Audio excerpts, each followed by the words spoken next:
Nuk besoj se gjithë kjo gjë që po ndodh ka target Belindën. Unë besoj se gjithë kjo gjë që po ndodh ka target Edi Ramën. Edi Ramën. Po.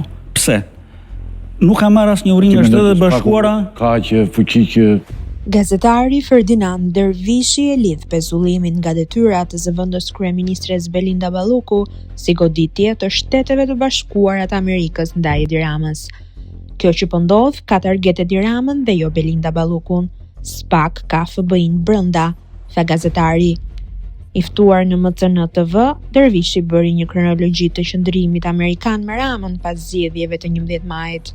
Ai nuk ka marrë asnjë urim nga Shtetet e Bashkuara për fitoren, dërgoi presidenti në OKB. Vjen Escobari Trump dhe nuk e takon. Amerikanët ndërhyjnë për emërimet në qeveritë e ministri i jashtëm apo ai brendshëm. Është ndërhyrë që ajo të mos jetë në ato poste. Pas kësaj, ajo merret e pandehur. Ajo nuk jep dorëheqjen. Vjen pastaj publikimi i dosjes. Media mori ushqim, sërish nuk ndodhi asgjë dhe nuk jep dorëheqjen. Pastaj vjen goditja numër 3, kur gjykata e pezullon dhe vjen akuza e dytë, ku ajo është e dyshuar.